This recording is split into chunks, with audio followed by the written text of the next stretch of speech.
이년이 진짜 시아버지를 죽이려고? 비명이 복도를 찢었습니다. 그런데 바로 그때 병원 로비에서 검은 정장 차림의 남자가 뛰어왔습니다. 대한민국 최대 재벌 그룹의 병원장이었습니다. 그가 며느리 앞에서 허리를 90도로 꺾었습니다. 은 교수님, 교수님이 여기 계셨습니까? 시어머니의 손이 멈췄습니다. 남편의 눈이 휘둥그레졌습니다. 하녀 취급하던 며느리에게 재벌 병원장이 90도 인사를 하고 있었습니다. 도대체 이 며느리의 정체는 무엇이었을까요? 사연 시작 전 무료인 구독과 좋아요 누르시면 대박 납니다. 사연 시작합니다. 추석 연휴를 사흘 앞둔 어느 월요일 아침이었습니다. 경기도 분당의 한 아파트 주방에서 은수연은 새벽 4시부터 일어나 칼질을 하고 있었습니다. 색바랜 면바지에 기름때가 잔뜩 묻은 앞치마를 두르고 대충 묶어 올린 머리에서 땀이 뚝뚝 떨어졌습니다. 도마 위에는 무가 쌓여 있었고 싱크대에는 아직 손도 못 댄 시금치 10단이 수북했습니다. 냉장고 문에는 시어머니 마옥자가 보내온 메모지가 딱 붙어 있었습니다. 전 70인분, 빠짐없이, 잡채 15인분 추가, 갈비찜 넉넉히, 70인분. 수연은 그 숫자를 처음 들었을 때 귀를 의심했습니다. 명절이라고 해도 제사가 있는 것도 아닌데 시어머니는 친척이란 친척은 죄다 불러 모아 잔치상을 벌이겠다고 했습니다. 제사도 없는데 이 정도면 복받은 며느리지. 고마운 줄 알아. 시어머니의 그 말이 귓가에 맴돌았습니다. 수연은 이를 악물고 물을 썰었습니다. 손가락 마디가 욱신거렸지만 멈출 수 없었습니다. 멈추면 시어머니에게서 전화가 올 테니까요. 그때 침실 문이 열리며 남편 박성준이 나왔습니다. 깔끔하게 포마드로 빗어넘긴 머리, 다림질이 빳빳한 와이셔츠, 손목에는 번쩍이는 명품 시계가 걸려 있었습니다. 출근 준비를 마친 그는 주방을 슬쩍 보더니 미간을 찌푸렸습니다. 여보, 아직도 이것밖에 못했어? 엄마가 내일 아침까지 갈비찜이랑 잡채 다 되어 있어야 한다고 했잖아. 수연의 손이 멈췄습니다. 새벽 4시부터 쉬지 않고 움직인 손이었습니다.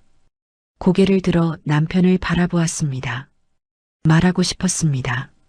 나도 사람이라고. 팔이 떨어져 나갈 것 같다고. 알았어. 좀 더 빨리 할게. 하지만 입에서 나온 것은 늘 그렇듯 순종적인 대답뿐이었습니다. 성주는 고개를 끄덕이더니 현관으로 향했습니다. 구두를 신으며 돌아보지도 않고 말했습니다. 아, 그리고 엄마가 전 종류 2가지 더 추가하래. 동태전이랑 호박전. 재료는 알아서 사고. 현관문이 닫혔습니다. 수연은 한참 동안 닫힌 문을 바라보았습니다. 눈시울이 뜨거워졌지만 울 시간조차 없었습니다. 물을 써는 손을 다시 움직였습니다. 추석 당일 아침이 밝았습니다. 분당 아파트 거실은 전쟁터를 방불케 했습니다. 길게 늘어선 테이블 위에 갈비찜, 잡채, 각종 전, 나물 반찬이 산더미처럼 쌓여 있었습니다. 수연은 사흘 동안 거의 잠을 자지 못했습니다. 눈 밑에 짙은 다크서클이 내려앉았고 손등에는 기름에 데인 자국이 벌겋게 올라와 있었습니다. 초인종이 울리기 시작했습니다. 1명, 2명, 5명, 10명. 시어머니의 친척들이 몰려들었습니다. 현관에서부터 웃음소리와 인사소리가 쏟아졌습니다. 어머, 옥자 언니. 올해도 이렇게 차렸어? 당연하지. 우리 며느리가 솜씨가 좋아서. 시어머니 마옥자는 새로 맞춘 옷을 차려입고 현관에 서서 손님들을 맞았습니다. 마치 자기가 이 모든 음식을 만든 것처럼 어깨를 펴고 있었습니다. 어머니, 신발 정리 도와드릴까요? 수연이 조심스럽게 다가가자 마옥자는 날카로운 눈빛을 보냈습니다. 신발은 무슨, 부엌에 가서 국 데워. 사람들 오는데 국이 식으면 어떡해. 수연은 고개를 숙이고 부엌으로 돌아갔습니다. 거실에서는 친척들의 수군거리는 소리가 들려왔습니다. 저 며느리 대학도 안 나왔다며? 응, 옥자 언니가 그러더라. 그래도 일은 잘한다고. 허긴 저런 게 어디서 성준이 같은 남자를 만나. 복 받은 거지. 수연의 귀에 그 말들이 또렷하게 들렸습니다. 국을 젓는 손에 힘이 들어갔습니다. 대학도 안 나왔다. 그 말이 가슴에 못처럼 박혔습니다.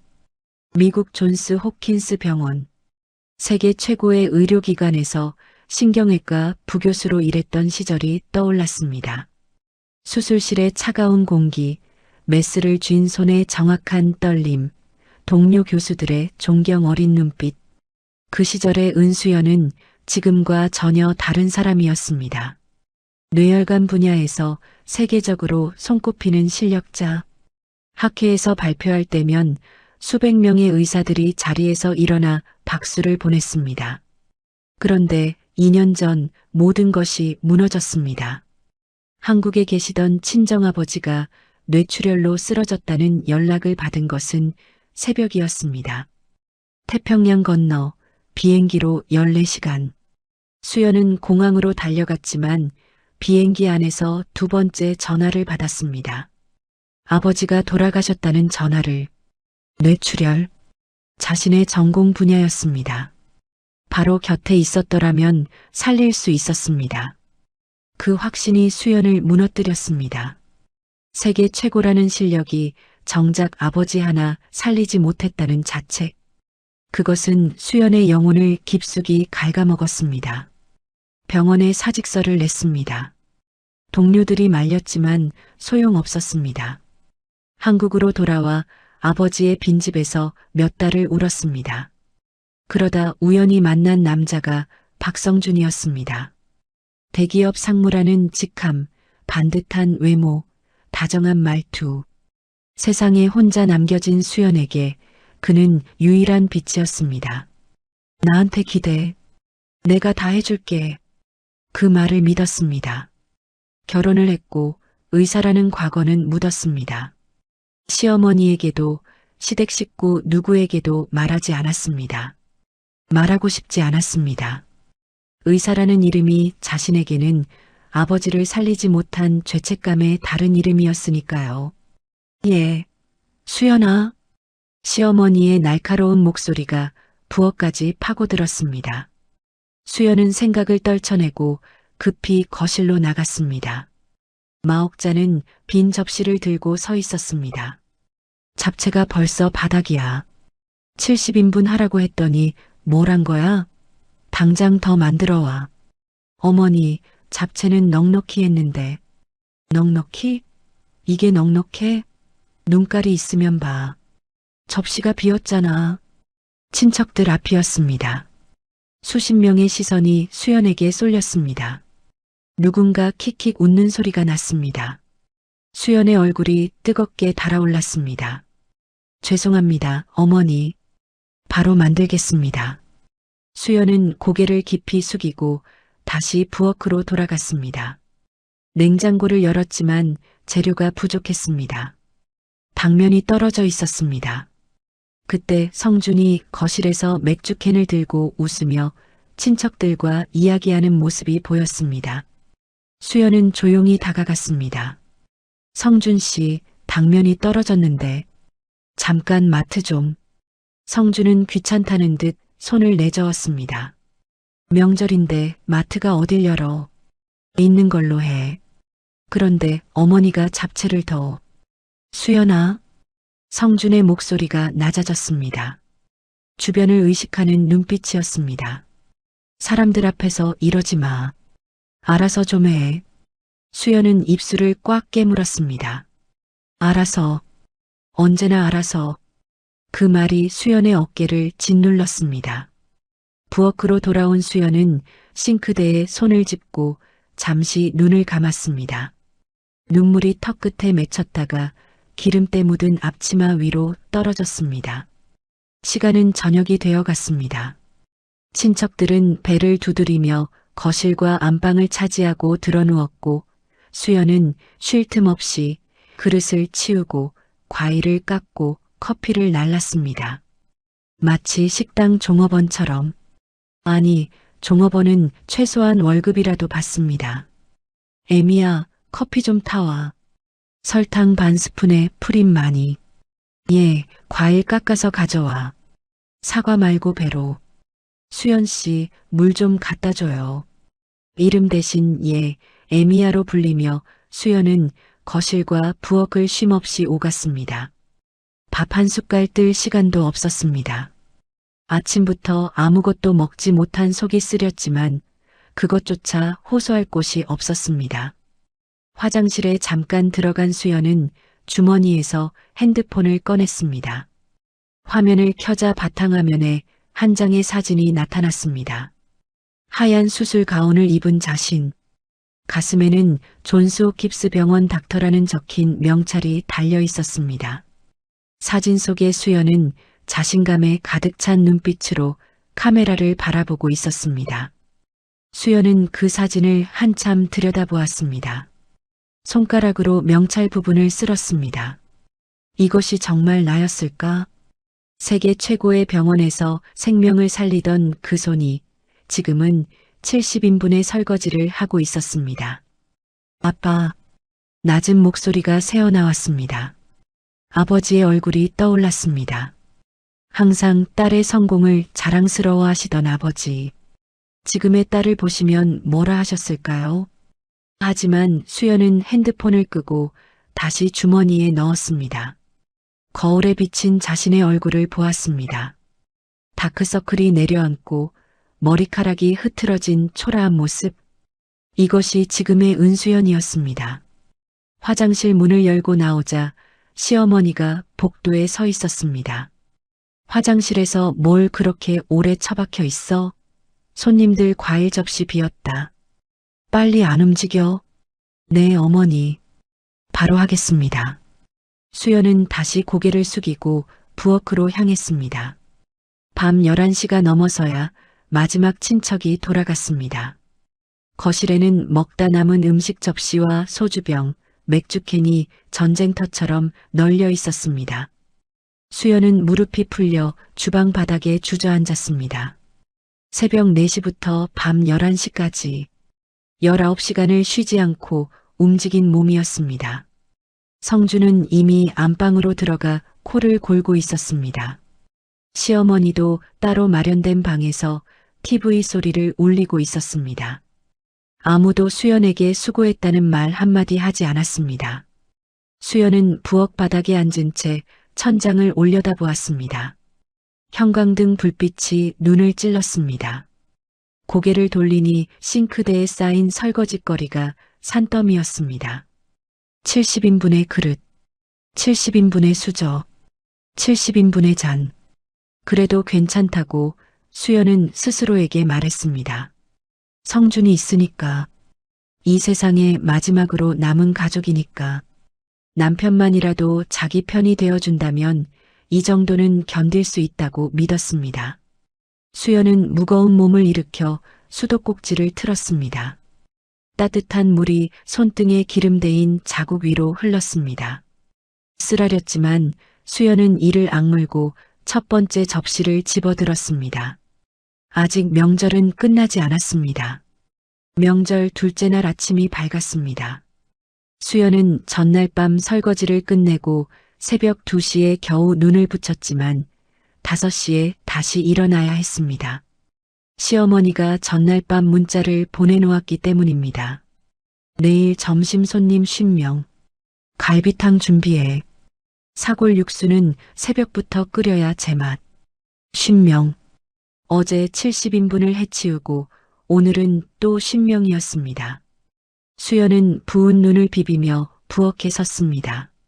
냉장고를 열자 시어머니가 미리 사놓은 사골뼈가 빼곡히 들어차 있었습니다. 적어도 재료는 준비해 두셨구나 싶었지만 그것은 배려가 아니었습니다. 도망칠 핑계를 주지 않겠다는 뜻이었습니다. 사고를 큰 솥에 넣고 물을 채우는데 안방 문이 열리며 시어머니 마옥자가 나왔습니다. 잠옷 위에 카디건을 걸치고 머리에는 롤을 감은 채였습니다. 육수는 벌써 올렸어야지. 지금 올리면 점심때까지 뽀얗게 우러나겠어? 어머니, 새벽 5시에. 변명은 됐고 마옥자는 부엌 의자에 앉더니 팔짱을 꼈습니다. 오늘 손님 중에 성준이 회사 전무부인도 와. 알아? 그 집은 며느리가 서울대 나왔어. 서울대. 수연의 손이 미세하게 떨렸습니다. 마옥자의 입꼬리가 올라갔습니다. 우리 며느리는 대학 문턱에도 못 가봤지만 그래도 이런 거라도 잘하면 되는 거야. 응? 음식이라도 잘해서 체면 세워줘. 그게 내 할 일이야. 대학 문턱에도 못 가봤다. 존스 홉킨스 의대. 미국에서도 최상위권으로 꼽히는 곳이었습니다. 그곳에서 레지던트를 마치고 펠로우십을 거쳐 부교수까지 올랐습니다. 대한민국에서 서울대를 10번 나와도 쉽게 갈 수 없는 자리. 하지만 수연은 아무 말도 하지 않았습니다. 말할 수 없었습니다. 의사라는 과거를 꺼내는 순간 아버지를 살리지 못한 그날의 기억이 숨통을 조여올 테니까요. 네, 어머니. 열심히 하겠습니다. 마옥자는 콧방귀를 뀌며 일어났습니다. 아, 그리고 오늘은 내가 밥 먹을 생각하지 마. 어제도 손님 접시 빈 거 내가 못 본 줄 알아? 정신줄 놓고 밥 처먹을 시간에 손님상 신경이 났어. 수연의 눈이 커졌습니다. 어제 하루 종일 밥 한 숟갈 못 먹었는데 오늘도 먹지 말라는 것이었습니다. 어머니, 저도 아침에 조금만. 조금? 내가 먹는 동안 누가 국을 봐? 손님 오기 전에 반찬도 다 세팅해야 하고 과일도 깎아놔야 하고 배 채울 시간 있으면 일이나 해. 마옥자는 더 이상 들을 생각이 없다는 듯 안방으로 돌아갔습니다. 수연은 끓기 시작한 사골솥을 바라보았습니다. 배에서 꼬르륵 소리가 났지만 젓가락 하나 들 수 없었습니다. 오전 11시가 되자 손님들이 하나둘 도착하기 시작했습니다. 시어머니의 동창 모임, 남편 회사 관계자 부인들, 시아버지 쪽 먼 친척들까지 합쳐 어느새 거실은 북적였습니다. 수연은 앞치마를 고쳐 매고 국자를 들었습니다. 이쪽으로 앉으세요. 갈비탕 금방 나옵니다. 어머, 옥자씨 며느리? 참 부지런하네. 호호, 부지런한 게 저의 유일한 장점이죠. 시어머니가 소파에 앉아 손님들에게 말했습니다. 목소리는 웃고 있었지만 그 안에 담긴 뜻은 날카로웠습니다. 공부를 못해서 갈 데가 없었으니까 시집와서 이런 거라도 하는 거죠 뭐. 우리 성준이가 바보같이 얼굴만 보고 데려왔는데 그래도 밥은 할 줄 아니 다행이에요. 손님들 사이에서 웃음이 퍼졌습니다. 수연은 갈비탕을 담는 손을 멈추지 않았습니다. 얼굴에 아무런 표정도 짓지 않으려 애썼지만 국자를 쥔 손가락 끝이 하얗게 질려 있었습니다. 근데 옥자 씨 며느리 친정이 어디래요? 친정이요? 마옥자는 손을 내저었습니다.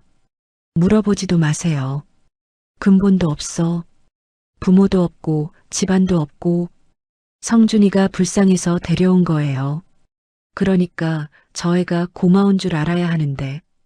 마옥자는 일부러 목소리를 낮췄지만 부엌까지 또렷하게 들리는 크기였습니다. 될 게 못 되니까 눈치가 없어. 수연의 손에서 국자가 미끄러져 솥 안으로 빠졌습니다. 뜨거운 국물이 손등에 튀었지만 아픔을 느낄 겨를이 없었습니다. 가슴이 찢어지는 듯한 통증이 그보다 먼저 달려왔습니다. 근본이 없다. 부모도 없다. 될 게 못 됐다. 아버지 은창호. 평생을 성실하게 살았던 중학교 교사. 딸을 미국 의대에 보내기 위해 과외를 3개씩 뛰었던 아버지. 근본이 없다니. 수연은 입술을 물었습니다.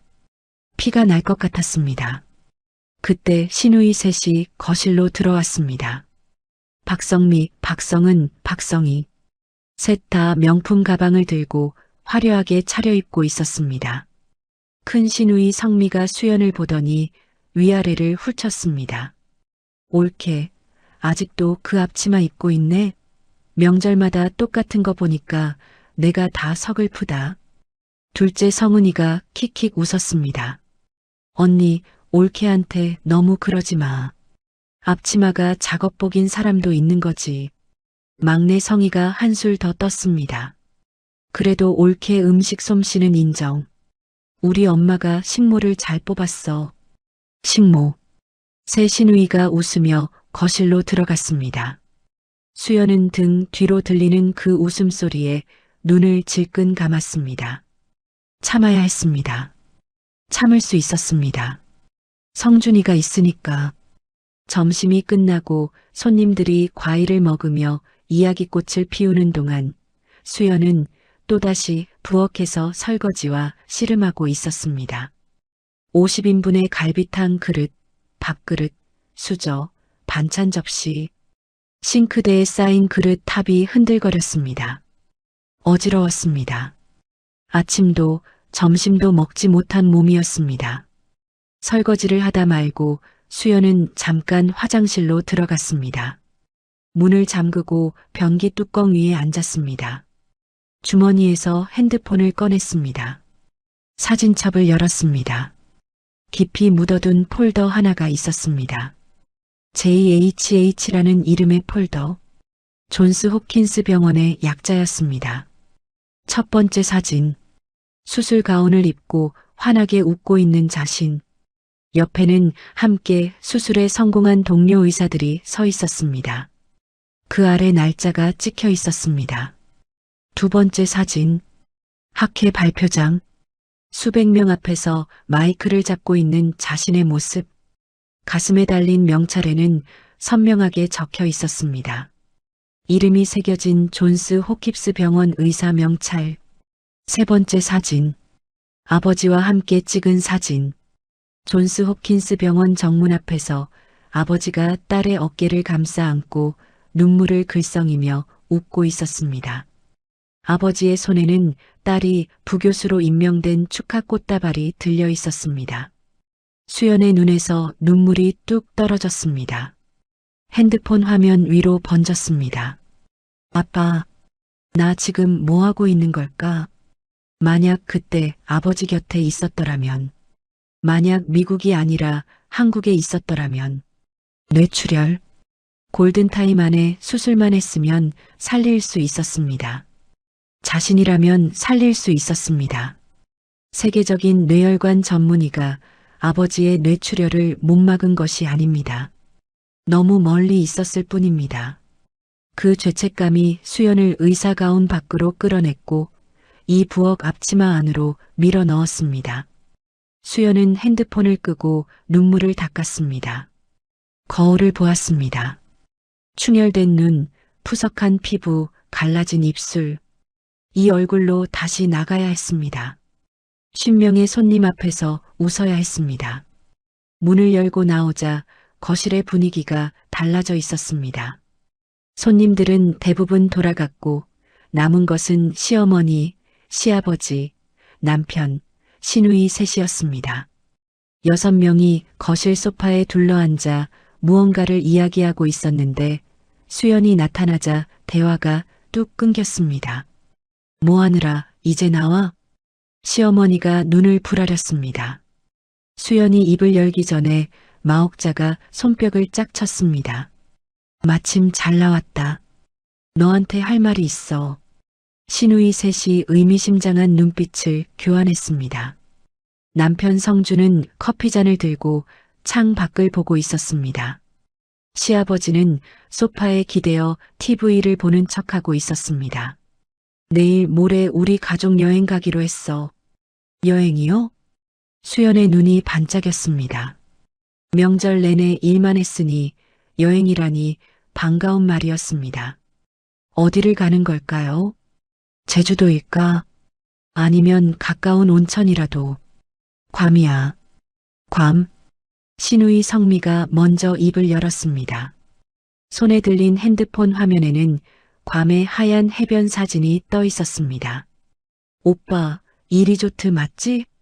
풀빌라. 성준이 고개를 끄덕였습니다. 응, 방 3개 잡았어. 엄마 아빠 한 방, 나 한 방, 너네 셋이 한 방. 수연은 고개를 갸웃했습니다. 방이 3개. 남편이 한 방이면 자신은 당연히 남편과 같은 방일 텐데. 그런데 왜 자신에 대한 언급이 없는 걸까요? 성준 씨, 나는? 성준이 커피잔을 내려놓았습니다. 눈을 마주치지 않았습니다. 수연아, 그게. 마옥자가 끼어들었습니다. 입꼬리를 올리며 마치 큰 선물이라도 주는 것처럼 말했습니다. 너는 집에서 쉬어. 네. 70인분에 50인분까지 했으니 피곤하잖아. 뒷정리하면서 푹 쉬어. 그게 너한테는 더 나아. 수연의 얼굴에서 핏기가 빠졌습니다. 뒷정리하면서 쉬라고. 그것이 배려라고. 어머니, 저도 같이 가면 안 될까요? 명절 내내 음식 준비하느라. 가서 뭐하게? 너 영어도 못하잖아. 신우이 성은이가 코웃음을 쳤습니다. 수연은 그 말에 입술이 실룩거렸습니다. 영어를 못한다. 미국에서 10년을 살며 의대 수업을 영어로 듣고 국제학회에서 영어로 발표하고 영어 논문을 수십 편 쓴 자신에게 영어를 못한다니. 하지만 참았습니다. 참고 또 참았습니다. 남편을 보았습니다. 성준이라면 성준이만이라도 자기 편을 들어줄 거라 믿었습니다. 성준 씨, 나도 같이 가고 싶어. 뒷정리는 같이 하면 금방 끝나잖아. 그리고 나도 가족이잖아. 목소리가 떨렸습니다. 마지막 가족이라는 단어에서 목이 메었습니다. 거실에 정적이 흘렀습니다. 시어머니가 눈을 가늘게 떴고 시누이들이 고개를 돌려 성준을 바라보았습니다. 성준은 잠시 입술을 달싹거리더니 한숨을 내쉬었습니다. 그리고 입을 열었습니다. 엄마 의견이 맞아. 수연의 눈이 흔들렸습니다. 그리고 티켓은 6장이야. 당신은 비자도 없잖아. 심장이 멈추는 것 같았습니다. 수연은 남편의 얼굴을 바라보았습니다. 그 입에서 나온 말이 믿기지 않았습니다. 비자가 없다고. 미국 영주권을 가지고 있는 자신에게 비자 타령을 하다니. 하지만 그것은 중요하지 않았습니다. 중요한 것은 남편이 또 어머니 편을 들었다는 사실이었습니다. 언제나 그랬습니다. 단 한 번도 자기 편을 든 적이 없었습니다. 수연의 안에서 무언가가 끊어지는 소리가 났습니다. 2년 동안 꾹꾹 눌러 담아왔던 것. 아버지를 잃은 슬픔, 자신을 지운 후에 이 집에서 받은 모멸감. 그 모든 것이 한꺼번에 목구멍까지 치밀어 올랐습니다. 나도 가족이라고 했잖아. 수연의 입에서 비명 같은 외침이 터져 나왔습니다. 목이 찢어질 듯한 소리였습니다. 거실이 얼어붙었습니다. 시누이들의 눈이 휘둥그레졌고 시아버지가 고개를 돌렸습니다. 사흘 동안 잠도 못 자고 70인분, 50인분 음식을 만들었어요. 밥 한 끼 못 먹었어요. 그런데 여행은 6명이고 나는 뒷정리나 하라고요? 이게 가족이에요. 수연의 눈에서 눈물이 쏟아졌습니다. 더 이상 참을 수 없었습니다. 억눌렸던 감정이 댐이 무너지듯 터져나왔습니다. 같이 정리하면 금방 끝나잖아요. 저도 데려가 주세요, 어머니. 제발. 그 순간 마옥자가 소파에서 벌떡 일어났습니다. 눈이 치켜 올라가 있었습니다. 성큼성큼 다가오더니 수연의 뺨을 잇는 힘껏 때렸습니다. 찰칵 소리가 거실에 울렸습니다. 수연의 고개가 옆으로 돌아갔습니다. 뺨이 불에 데인 것처럼 화끈거렸습니다. 어딜 바락바락 대들어. 마옥자의 목소리가 천장을 찔렀습니다. 근본도 없는 게 기어들어와서 며느리 대접받으면 고마운 줄 알아야지. 밥 해주고 지붕 위에서 재워줬으면 됐지. 뭘 더 바라는 거야? 괌까지. 마옥자는 수연의 어깨를 밀쳤습니다. 수연이 비틀거렸습니다. 네 주제의 여행? 여행 갈 시간에 집이나 치워. 그게 내 자리야. 수연은 뺨을 감싼 채 서 있었습니다. 눈물이 턱을 타고 흘러내렸습니다. 떨리는 눈으로 남편을 바라보았습니다. 제발 한마디만 해줘. 엄마 그만해라는 한마디만. 성주는 고개를 숙이고 있었습니다. 커피잔을 만지작거리고 있었습니다. 아내가 뺨을 맞는 것을 보고도 눈 하나 깜짝하지 않았습니다. 입을 열지 않았습니다. 시누이들도 마찬가지였습니다. 성민은 핸드폰을 보고 있었고, 성은은 손톱을 다듬고 있었고, 성희는 창밖을 보고 있었습니다. 마치 아무 일도 일어나지 않은 것처럼 수연은 그 광경을 보았습니다. 또렷하게 보았습니다. 남편 하나만 바라보고 버텨왔습니다. 이 세상에 마지막으로 남은 가족이라 믿었습니다. 아버지를 잃고 의사라는 이름을 버리고 자존심을 내려놓고 이 집에 들어온 것은 오직 이 남자 때문이었습니다. 그런데 이 남자는 어머니의 손바닥이 아내의 뺨을 때리는 동안 커피잔을 만지작거리고 있었습니다. 모든 것이 무너졌습니다. 다리에서 힘이 빠졌습니다. 수연은 그 자리에 천천히 주저앉았습니다. 바닥에 무릎이 닿았습니다. 더 이상 울음소리도 나지 않았습니다. 눈물만 소리 없이 흘러내렸습니다.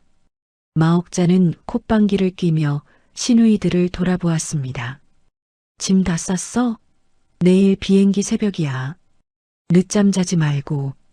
네, 엄마. 시누이들이 일제히 대답하며 자리에서 일어났습니다.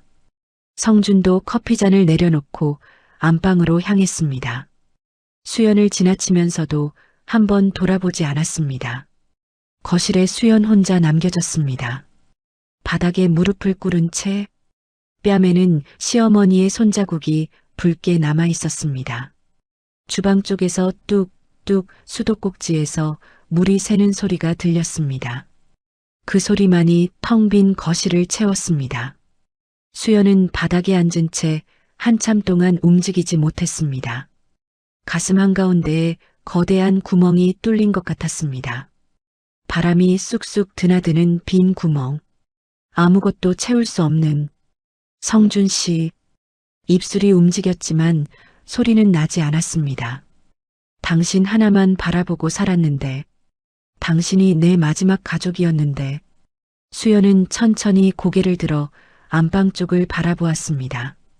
문 너머로 성준이 캐리어를 꺼내는 소리가 들렸습니다.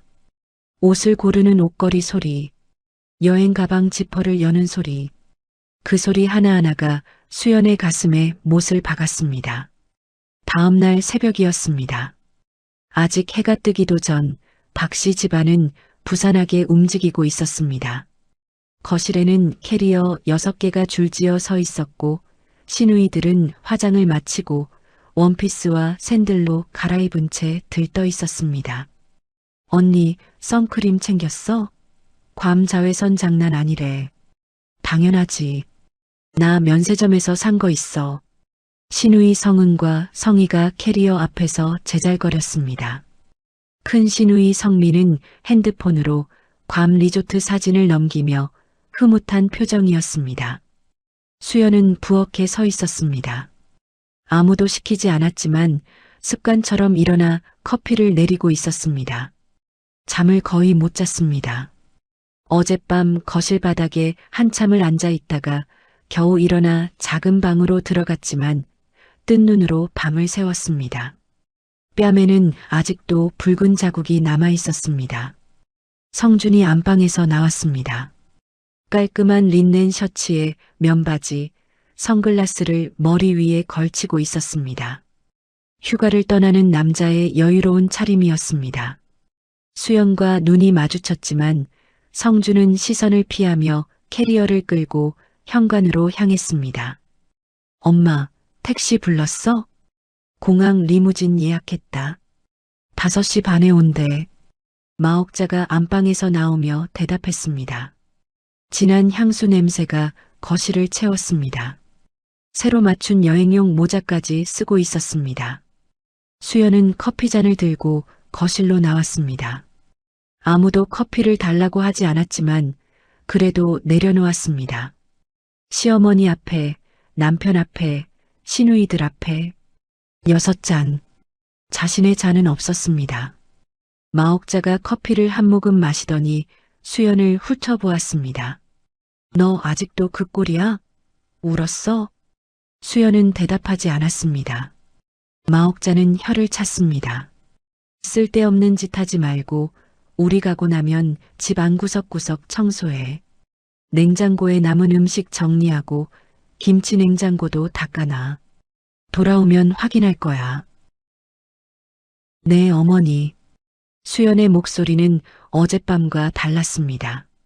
울부짖던 그 목소리가 아니었습니다. 감정이 빠져나간 텅 빈 목소리였습니다. 마치 이미 모든 것을 포기한 사람의 목소리처럼. 그때 안방에서 시아버지 박영호가 나왔습니다. 흰머리를 깔끔하게 빗어넘기고 바람막이 점퍼를 입은 70대 노인이었습니다. 한 손에는 바리바리 짐을 싼 커다란 캐리어를, 다른 손에는 기내용 가방을 들고 있었습니다. 얼굴은 신이 나 있었습니다. 아이고, 괌. 내가 괌은 처음이야. 옥자야, 거기 바다 따뜻하다며? 아이고, 영감 당연하지. 따뜻한 정도가 아니야. 열대야, 열대.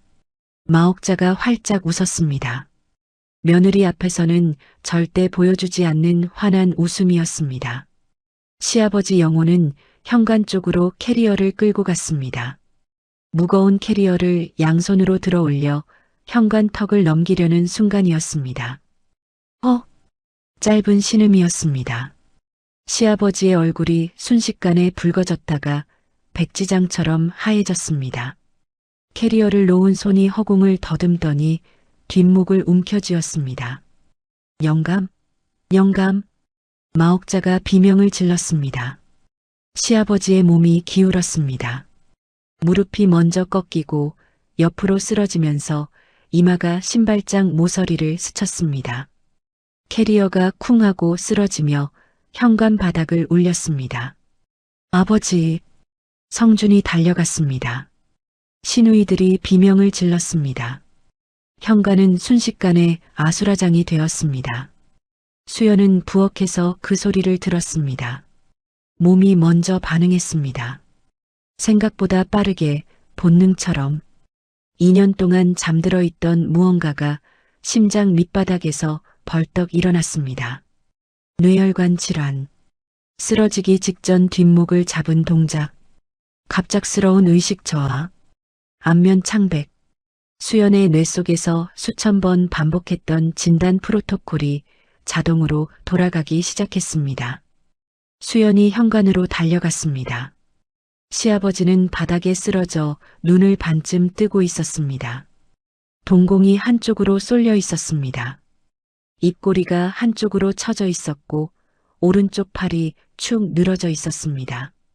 전형적인 뇌출혈 증상이었습니다. 수연의 얼굴에서 색이 빠졌습니다. 2년 전의 기억이 번개처럼 스쳤습니다. 아버지. 아버지도 똑같은 증상이었습니다. 뒷목을 잡고 쓰러지고 동공이 쏠리고 그때는 태평양 건너에 있어서 아무것도 할 수 없었습니다. 하지만 지금은 달랐습니다. 지금은 바로 눈앞에 있었습니다. 비켜주세요. 수연이 외치며 시아버지 곁으로 다가갔습니다. 무릎을 꿇고 시아버지의 고개를 옆으로 돌려 기도를 확보하려 했습니다. 손이 정확하게 움직였습니다. 떨림이 없었습니다. 의사의 손이었습니다. 시아버지, 들리세요? 눈을 깜빡여 보세요. 시아버지의 왼쪽 눈꺼풀이 미세하게 떨렸습니다. 의식이 완전히 없는 것은 아니었습니다. 아직 시간이 있었습니다. 골든타임 안에 병원으로 이송해서 수술을 하면 살릴 수 있었습니다. 성준 씨, 빨리 119에 전화해. 뇌출혈 의심이야. 골든타임이 얼마 없어. 수연의 목소리는 명확하고 단호했습니다. 부엌에서 네, 어머니 하던 그 순종적인 목소리가 아니었습니다. 수술실에서 간호사에게 지시하던 외과 교수의 목소리였습니다. 성준이 멈칫했습니다. 아내의 입에서 뇌출혈이라는 단어가, 골든타임이라는 단어가 나온 것에 얼떨떨한 표정이었습니다. 하지만 수연의 눈빛이 너무나 진지했기에 반사적으로 핸드폰을 꺼내 119를 눌렀습니다. 수연은 시아버지의 셔츠 단추를 풀어 호흡을 편하게 하고 다리 쪽을 살짝 높여주려 했습니다. 그때였습니다. 이년아, 뒤통수에 불이 번쩍 켜지는 것 같은 충격이 왔습니다. 마옥자가 수연의 머리채를 움켜쥐고 뒤로 잡아당긴 것이었습니다. 뭐 하는 짓이야? 시아버지한테 손대지 마. 어머니, 잠깐만요. 지금 응급처치를. 응급처치? 내가. 마옥자의 눈이 뒤집혔습니다. 이성을 완전히 잃은 눈이었습니다. 아까 뺨 맞고 앙심 품었지? 시아버지 죽이려고 그러는 거지. 이 독한 년아. 마옥자는 수연을 밀쳤습니다. 수연이 뒤로 나자빠지며 벽에 등을 부딪혔습니다. 머리채를 잡혔던 부분이 욱신거렸지만 그것보다 시아버지가 먼저였습니다. 어머니, 진짜로 위험합니다. 뇌출혈이에요. 골든타임이 지나면 돌이킬 수 없어요. 닥쳐. 내가 의사야. 대학도 못 나온 게 무슨 뇌출혈을 알아. 그 말이 수연의 가슴에 비수처럼 꽂혔습니다. 대학도 못 나온 게. 그렇습니다. 이 집안 누구도 수연이 의사였다는 사실을 모릅니다. 수연이 세계적인 뇌혈관 외과 전문이라는 사실을. 어머니, 제발 들어주세요. 저는 수연이 다시 시아버지에게 다가가려 했습니다. 하지만 마옥자가 몸으로 막아섰습니다. 양팔을 벌리고 미친 사람처럼 소리를 질렀습니다. 가까이 오지 마. 영감한테 손 떼면 가만 안 둬. 성준아, 인연 좀 잡아. 성준이 전화를 끊고 돌아왔습니다. 119에 연락은 했지만 명절 연휴라 출동이 지연될 수 있다는 답변을 들은 상태였습니다. 엄마, 119 불렀는데 명절이라 좀 늦을 수 있대. 뭐? 그럼 어떡해? 마옥자가 울부짖었습니다. 시누이들도 울고 있었습니다. 현관은 울음소리와 비명으로 가득 찼습니다. 수연이 다시 입을 열었습니다. 성준 씨, 지금 시아버지 상태가 급박해. 내가 응급 처치만이라도. 수연아, 됐어. 성준이 손을 들어 수연을 막았습니다. 그 눈에는 의심이 가득했습니다. 당신이 뭘 안다고 그래. 괜히 건드려서 더 안 좋아지면 어떡하려고. 나는. 수연은 말을 잇지 못했습니다. 나는 의사야라는 말이 목구멍까지 차올랐지만 나오지 않았습니다. 2년 동안 봉인해왔던 그 단어가, 아버지의 죽음과 함께 묻어버린 그 이름이. 하지만 시아버지의 얼굴은 점점 더 파래지고 있었습니다. 입술이 보랏빛을 띠기 시작했습니다. 시간이 없었습니다. 매초가 뇌세포를 파괴하고 있었습니다. 시아버지. 수연이 다시 달려들었습니다. 마옥자가 수연의 팔을 잡았지만 수연은 뿌리치지 않았습니다. 그저 마옥자를 똑바로 바라보았습니다. 어머니, 시아버지 돌아가실 수도 있어요. 그 한마디에 마옥자의 손이 풀렸습니다. 돌아가신다. 그 단어가 마옥자의 광기를 잠시 멈추게 했습니다. 하지만 그것은 찰나였습니다. 마옥자는 다시 수연을 밀어냈습니다. 그러니까 물러서. 내가 건드려서 죽으면 어떡할 거야. 그 순간 시아버지의 몸이 한번 경련을 일으켰습니다. 가래 끓는 소리가 목에서 나기 시작했습니다. 상태가 급격히 나빠지고 있었습니다. 수연은 벽에 기댄 채 그 모습을 지켜볼 수밖에 없었습니다. 손이 떨렸습니다. 의사로서의 본능이 미칠 것 같이 달려가라고 소리치고 있었지만 시어머니와 남편이 물리적으로 막고 있었습니다. 골든타임이 지나가고 있었습니다.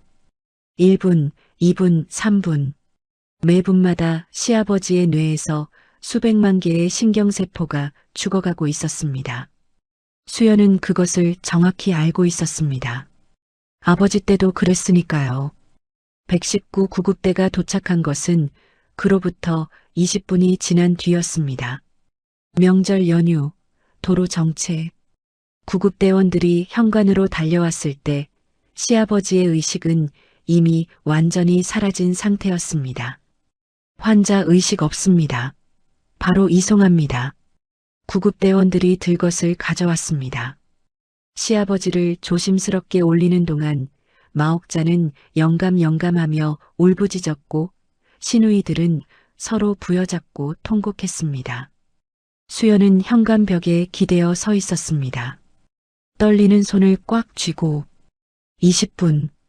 골든타임은 보통 발병 후 60분에서 90분입니다. 하지만 뇌출혈의 경우 초기 처치가 빠를수록 생존율과 회복률이 급격히 올라갑니다. 지금 놓친 20분은 단순한 20분이 아니었습니다. 시아버지의 뇌가 돌이킬 수 없는 손상을 입었을 가능성이 있는 20분이었습니다. 시어머니가 막지 않았더라면, 기도 확보와 체위 유지만이라도 제대로 했더라면, 혈압 상승을 최소화할 수 있었더라면, 수연아, 구급대원이 시아버지를 구급차에 싣는 동안 성준이 차키를 들고 나왔습니다. 수연은 고개를 들었습니다. 남편이 자신을 부르는 것이 의외였습니다. 우리 차로 간다. 엄마랑 같이. 수연이 현관으로 한 걸음 내디뎠습니다. 그런데 성준이 말을 이었습니다. 당신은 따로 와. 뭐? 차에 자리가 없어.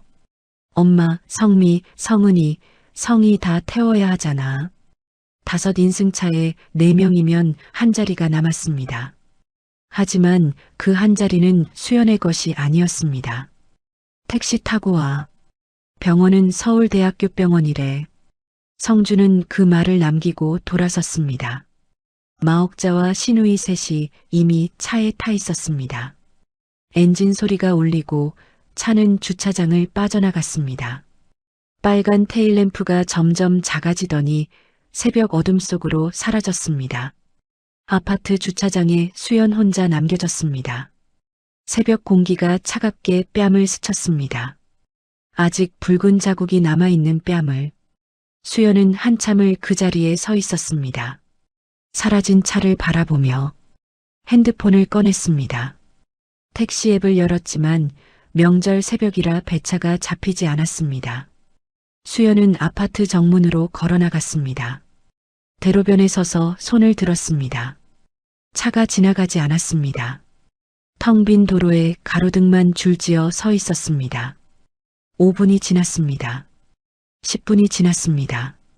수연의 입술이 파래졌습니다. 새벽 공기에 앞치마 하나 걸친 옷차림으로 서 있었으니까요. 캐리어를 쌀 시간도 외투를 챙길 시간도 없었습니다. 기름때 묻은 앞치마 그대로였습니다. 15분이 지나서야 빈 택시 하나가 대로변을 지나갔습니다. 수연이 있는 힘껏 손을 흔들었습니다. 택시가 멈춰 섰습니다. 서울대학교 병원이요. 빨리 가주세요. 택시에 올라탄 수연은 창밖을 바라보았습니다. 분당에서 서울까지. 명절이라 도로는 비어 있었지만 그래도 40분은 걸리는 거리였습니다. 수연은 떨리는 손을 무릎 위에 올려놓았습니다. 눈을 감았습니다. 머릿속에서 시아버지의 증상이 반복 재생되었습니다. 갑작스러운 발병, 뒷목 통증, 편측 마비, 동공 이상, 의식 저하, 전형적인 뇌출혈, 그 중에서도 뇌동 맥류 파열에 의한 지주막하 출혈일 가능성이 높았습니다. 수연이 전문적으로 다루던 분야. 세계에서 손꼽히는 실력을 인정받았던 바로 그 분야. 아버지와 같은 병이었습니다.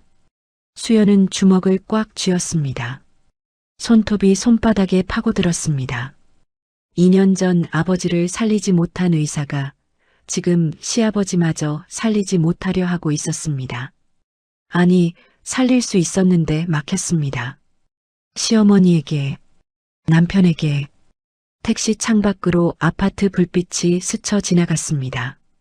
고속도로에 올라서자 속도가 붙었습니다. 수연은 핸드폰을 꺼내 시간을 확인했습니다. 시아버지가 쓰러진 지 이미 40분이 넘어가고 있었습니다. 제발. 수연은 눈을 감고 속으로 빌었습니다. 제발 버텨주세요, 아버지. 시아버지를 아버지라 부른 것은 그것이 처음이었습니다. 택시가 서울대학교병원 응급실 앞에 멈춰 선 것은 새벽 6시가 넘어서였습니다. 수연은 택시비를 던지듯 내려놓고 차에서 뛰어내렸습니다.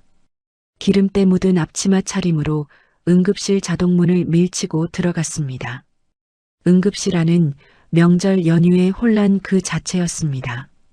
급체한 노인, 폭죽에 손을 다친 아이, 과음으로 실려온 중년 남성, 들것과 휠체어가 복도를 가득 메우고 있었고 간호사들이 정신없이 뛰어다니고 있었습니다. 수연은 주위를 둘러보았습니다. 저 안쪽 응급 처치실 앞 복도에서 시어머니 마옥자의 울음소리가 들렸습니다. 수연이 달려갔습니다. 커튼이 쳐진 처치실 앞에 마옥자가 주저앉아 울고 있었고 시누이 셋이 서로 부여잡고 있었습니다. 성주는 벽에 기대어 서서 핸드폰을 쥔 채 창백한 얼굴이었습니다. 성준 씨, 시아버지 상태가 어때? 수연이 다가가자 성준이 고개를 들었습니다. 눈이 충혈되어 있었습니다. 의사가 상태가 안 좋대. 너무 늦었다고. 뭐라고? 수연의 심장이 쿵 내려앉았습니다. 너무 늦었다. 그 말이 2년 전과 겹쳐졌습니다. 아버지 때도 의사가 그렇게 말했습니다. 죄송합니다. 너무 늦었습니다. 그때 처치실 커튼이 열리며 당직 전공의가 나왔습니다. 30 초반으로 보이는 젊은 의사였습니다. 표정이 무거웠습니다. 보호자분 되시죠? 마옥자가 벌떡 일어났습니다. 우리 영감 어때요? 살릴 수 있는 거예요. 전공의는 잠시 입술을 다물었다가 입을 열었습니다. CT 촬영 결과 뇌동 맥류 파열로 인한 지주막하 출혈입니다. 출혈량이 상당하고 뇌압이 급격히 상승한 상태입니다. 그래서 어떻게 한다는 거예요? 수술하면 되는 거 아니에요. 마옥자가 전공의의 가온깃을 움켜쥐었습니다. 전공의는 조심스럽게 마옥자의 손을 풀어내며 말했습니다. 솔직히 말씀드리겠습니다. 동맥류의 위치가 매우 깊고 출혈 범위가 넓습니다. 발병 후 골든타임이 상당히 지난 상태이고요. 저희 신경외과 과장님과 상의했는데 전공의가 숨을 들이쉬었습니다. 현재 상태에서 수술을 진행해도 성공 확률이 극히 낮습니다. 수술 중 사망 가능성이 매우 높고 설령 수술을 마치더라도 정상적인 회복을 기대하기 어렵다는 것이 과장님의 소견입니다. 그게 무슨 소리예요? 마옥자가 비명을 질렀습니다. 수술 못하겠다는 거예요. 최고의 병원이라면서 수술 자체를 거부하는 것이 아니라 보호자분께 현실적인 상황을 말씀드리는 겁니다. 수술을 강행할 경우 수술대에서 돌아가실 수도 있습니다. 마음의 준비를 하셔야 할 수도 있다는 뜻입니다. 마음의 준비. 그 말에 복도가 얼어붙었습니다. 마옥자의 무릎이 풀렸습니다. 시누이 성미가 어머니를 붙잡았고 성은과 성희가 울음을 터뜨렸습니다. 성주는 벽에 기댄 채 고개를 떨구었습니다.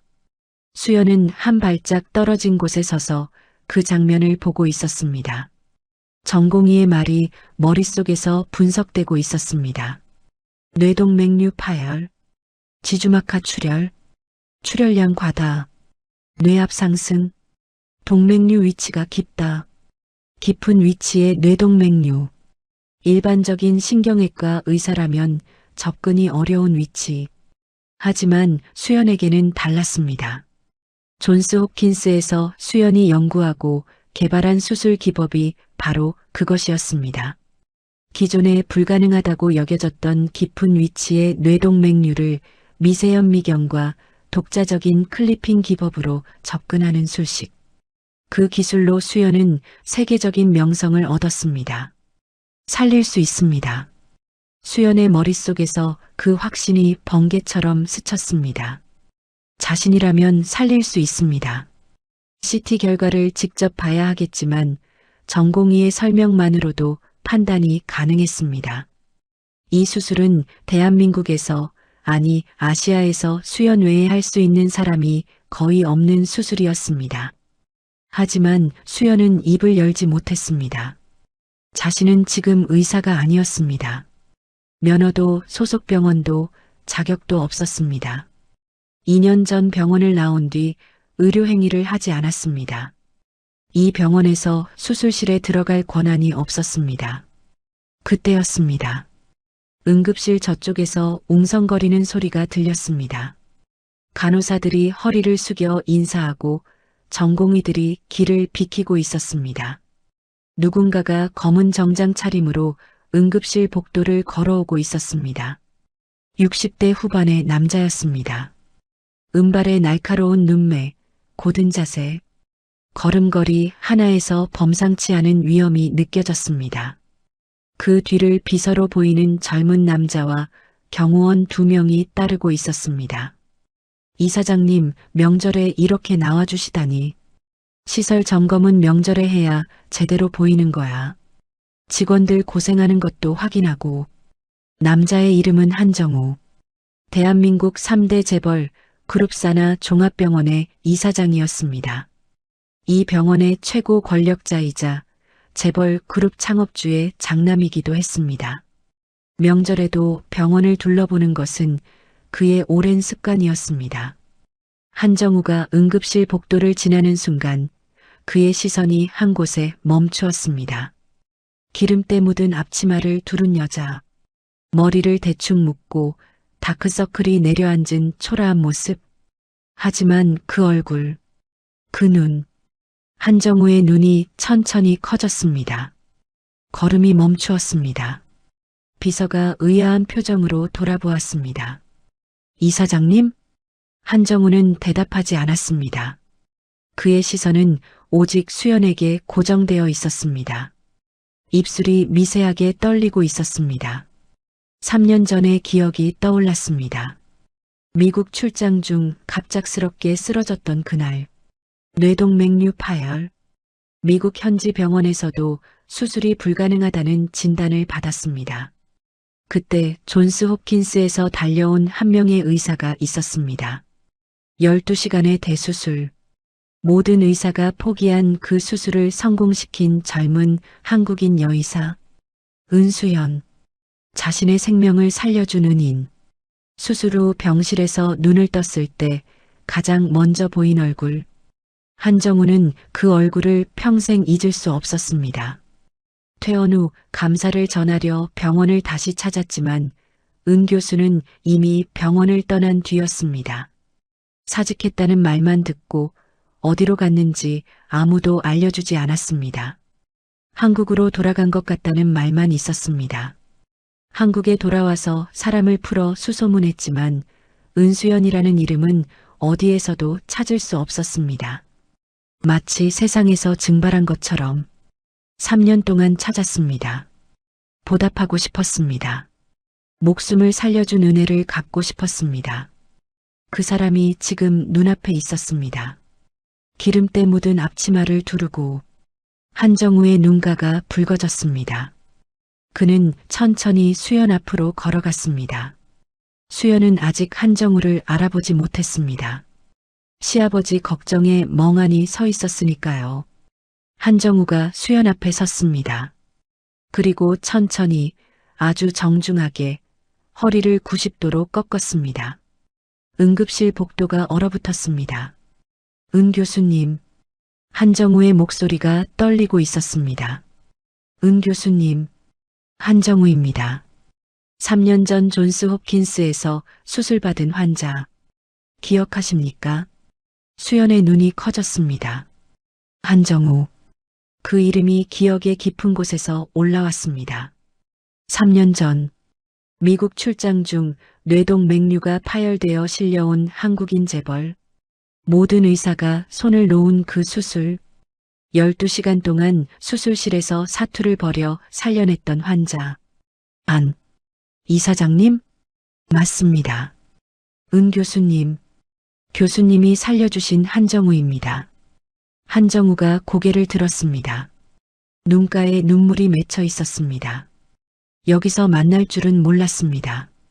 교수님이 갑자기 사라지셔서 얼마나 찾았는지 모릅니다. 은인을 직접 찾아뵙고 감사를 드리고 싶었는데 한정우가 다시 한번 허리를 숙였습니다. 제 생명의 은인이십니다. 교수님 아니었으면 저는 3년 전에 세상을 떠났습니다. 응급실 복도에 정적이 내려앉았습니다. 간호사들이 멈칫했고 전공의가 입을 벌린 채 서 있었습니다. 대한민국 3대 재벌 그룹의 이사장이 기름때 묻은 앞치마를 입은 여자에게 90도로 인사하고 있었습니다. 마옥자의 울음이 뚝 멈추었습니다. 입이 벌어진 채 수연을 바라보았습니다. 성준의 핸드폰이 손에서 미끄러져 바닥에 떨어졌습니다. 신우이 셋의 눈이 휘둥그레졌습니다. 교수님? 마옥자가 더듬거렸습니다. 목소리가 갈라져 있었습니다. 이사장님, 지금 뭐라고? 저 애가 교수요? 한정우가 천천히 고개를 돌려 마옥자를 보았습니다. 실례지만 은 교수님과 어떤 관계이십니까? 며느리예요. 우리 며느리. 며느리요? 한정우의 눈썹이 올라갔습니다. 세계적인 신경외과 의사가 누군가의 며느리라니. 기름때 묻은 앞치마를 입고 한정우의 눈빛이 복잡해졌습니다. 하지만 지금은 그런 것을 따질 때가 아니었습니다. 수연이 한정우에게 급히 말했습니다. 이사장님, 지금 제 시아버지가 뇌동 맥류 파열로 응급실에 계십니다. 병원 측에서 수술이 어렵다는 소견을 내렸는데 한정우의 표정이 굳었습니다. 뇌동 맥류 파열. 자신이 3년 전 겪었던 바로 그 병이었습니다. 그리고 그 수술을 성공시킨 사람이 지금 눈앞에 있었습니다. 잠깐 기다려 주십시오. 한정우가 비서를 돌아보았습니다. 당직 신경외과 과장을 당장 불러와. 그리고 환자 CT 결과를 가지고 오라고 해. 네, 이사장님. 비서가 뛰어갔습니다. 5분도 채 되지 않아 신경외과 과장이 CT 필름을 들고 달려왔습니다. 한정우가 수연에게 고개를 끄덕였습니다. 은 교수님, 직접 보시겠습니까? 수연은 CT 필름을 받아들었습니다. 형광등에 비추어 보았습니다. 손이 떨리지 않았습니다. 2년 만이었지만 눈은 정확했습니다. 정교통 동맥 부위에 뇌동 맥류 파열, 출혈이 기저수조까지 확산되어 있었지만 뇌간 압박은 아직 치명적 수준에 이르지 않았습니다. 수술 가능했습니다. 어렵지만 가능했습니다. 자신의 기술로라면 할 수 있습니다. 수연의 목소리가 응급실 복도에 울렸습니다. 조용하지만 확고한 목소리였습니다.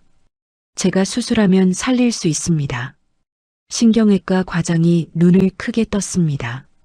실례지만 어느 병원 소속이? 존스 홉킨스 신경외과 은수연입니다. 그 이름을 입 밖에 낸 것은 2년 만이었습니다. 과장의 얼굴이 하얘졌습니다. 은수연 교수님? 뇌혈관 미세클리핑 술식을 개발하신 그 은수연 교수님이십니까? 네. 세상에. 과장이 허리를 숙였습니다. 의학계에서 은수연이라는 이름은 전설이었습니다. 존스 홉킨스에서 갑자기 사라진 천재 외과의 그 사람이 이 응급실에 있었습니다. 한정우가 과장에게 말했습니다. 은 교수님이 수술하신다. 수술실 준비시켜. 하지만 이사장님, 은 교수님은 현재 저희 병원 소속이 아니시고 의료법상 내가 책임진다. 은 교수님의 한국 의사면허 확인하고 특별수술 권한으로 처리해. 서류는 내가 다 밀어줄 테니 수술실만 열어. 한정우의 목소리에는 거부할 수 없는 힘이 담겨 있었습니다. 대한민국 3대 재벌의 무게가 실린 목소리였습니다. 과장이 고개를 끄덕이며 뛰어갔습니다. 수술실 준비가 시작되었습니다. 수연은 한정우를 바라보았습니다. 감사합니다, 이사장님. 저야말로 감사해야죠. 은 교수님이 아니었으면 저는 이 자리에 없었습니다. 한정우가 수연의 앞치마를 잠시 바라보더니 비서를 불렀습니다. 수술 가운 준비시켜. 비서가 달려갔고 곧 깨끗한 수술 가운이 수연 앞에 놓였습니다. 수연은 기름때 묻은 앞치마를 벗었습니다. 천천히 하나씩, 마치 2년 동안 자신을 짓누르던 껍데기를 벗어내는 것처럼 하얀 수술 가운을 입었습니다. 어깨가 펴졌습니다. 등이 고다졌습니다. 눈빛이 달라졌습니다. 기름때 묻은 앞치마 속에 지치고 초라한 며느리가 아니었습니다. 세계 최고의 신경외과 의사 은수연이 돌아온 것이었습니다. 마옥자가 그 모습을 멍하니 바라보고 있었습니다. 입이 벌어진 채 시누이들도 성준도 아무도 말을 잇지 못했습니다. 자신들이 하녀 취급하던 며느리가 대학도 못 나왔다고 비웃던 며느리가 재벌 이사장이 90도로 인사하는 세계적인 의사였다는 사실을 지금 이 순간 알게 된 것이었습니다. 수연은 그들을 돌아보지 않았습니다. 수술실로 향하기 전 한 번만 뒤를 돌아보았습니다. 응급처치실 커튼 너머로 시아버지가 누워 있었습니다. 산소 마스크를 쓴 채 의식 없이 아버지의 얼굴이 겹쳐졌습니다. 2년 전 살리지 못한 아버지. 태평양 건너에서 아무것도 하지 못했던 그날. 하지만 오늘은 다릅니다. 수연은 눈을 감았다가 떴습니다. 눈빛이 단단하게 굳어 있었습니다. 수술실 문이 열렸습니다. 차가운 공기가 수연의 얼굴을 스쳤습니다. 익숙한 공기였습니다. 소독약 냄새, 금속 기구의 차가운 광택, 무영등의 하얀 빛. 2년 만에 돌아온 수연의 전장이었습니다. 수술팀이 준비를 마치고 서 있었습니다. 간호사가 장갑을 내밀었습니다. 수연이 양손을 내밀어 장갑을 끼웠습니다. 손가락 하나하나에 장갑이 밀착되는 감촉. 몸이 기억하고 있었습니다. 메스가 손에 쥐어졌습니다. 2년 만에 잡는 메스. 가볍고 차갑고 정확한 무게. 수연은 수술대 위에 시아버지를 내려다보았습니다. 무영등 아래 창백한 얼굴. 생사의 경계에 선 한 사람의 생명. 수술 시작합니다. 수연의 목소리가 수술실을 울렸습니다. 차갑고 정확한 외과의의 목소리였습니다. 수술은 10시간이 넘게 이어졌습니다. 파열된 뇌동맥류에 접근하는 것부터가 난관이었습니다. 깊은 위치에 자리 잡은 동맥류를 건드리지 않고 주변 조직을 박리하는 작업은 밀리미터 단위의 정밀함을 요구했습니다. 수술 중 2차례 위기가 있었습니다. 출혈이 급격히 늘어나 혈압이 떨어진 순간 수술팀이 긴장했지만 수연의 손은 흔들리지 않았습니다. 10시간이 지나 마지막 클리핑이 완료되었습니다. 모니터의 수치가 안정되기 시작했습니다. 뇌압이 내려가고 출혈이 멈추었습니다. 클리핑 완료. 출혈 통제 확인. 바이탈 안정. 수연이 메스를 내려놓았습니다. 수술 가운이 땀으로 흠뻑 젖어 있었습니다. 10시간 동안 한 발짝도 움직이지 않은 다리가 후들거렸습니다. 수술실 밖에서 대기하던 의료진이 모니터를 확인하고 탄성을 질렀습니다. 성공입니다. 수연은 수술 장갑을 벗었습니다. 손이 미세하게 떨렸습니다. 하지만 그것은 피로 때문이 아니었습니다. 해냈습니다. 이번에는 해냈습니다. 2년 전에는 하지 못했던 것을 이번에는 살렸습니다. 수연의 눈가로 뜨거운 것이 흘러내렸습니다. 소리 없이 마스크 안으로 스며들었습니다. 아빠, 이번에는 살렸어요. 수술실 문이 열렸습니다. 수연이 수술 가운을 입은 채 나왔습니다. 마스크를 내리자 땀에 젖은 얼굴이 드러났습니다. 10시간의 사투가 고스란히 새겨진 얼굴이었지만 눈빛만은 살아있었습니다. 2년 동안 꺼져 있던 불꽃이 다시 켜진 눈이었습니다. 복도에서 기다리던 사람들이 일제히 일어섰습니다. 마옥자가 가장 먼저 달려왔습니다. 눈이 퉁퉁 부어 있었고 입술이 바짝 말라 있었습니다. 10시간 동안 복도 의자에 앉아 울고 또 울었던 흔적이었습니다. 영감이, 우리 영감이 어때? 수연은 마옥자를 바라보았습니다. 사흘 전 자신의 뺨을 때렸던 손, 머리채를 잡아당겼던 손, 근본도 없다고, 대학도 못 나왔다고 모욕했던 입. 그 사람이 지금 수연의 앞에서 떨고 있었습니다. 수술은 성공적으로 끝났습니다. 수연의 목소리는 차분했습니다. 의사로서의 목소리였습니다. 감정이 배제된 정확한 전달을 위한 목소리. 파열된 뇌동 맥류 클리핑을 완료했고 출혈은 완전히 통제되었습니다. 현재 활력 징후가 안정적이고 뇌압도 정상 범위로 내려오고 있습니다. 다만 의식 회복까지는 시간이 필요합니다.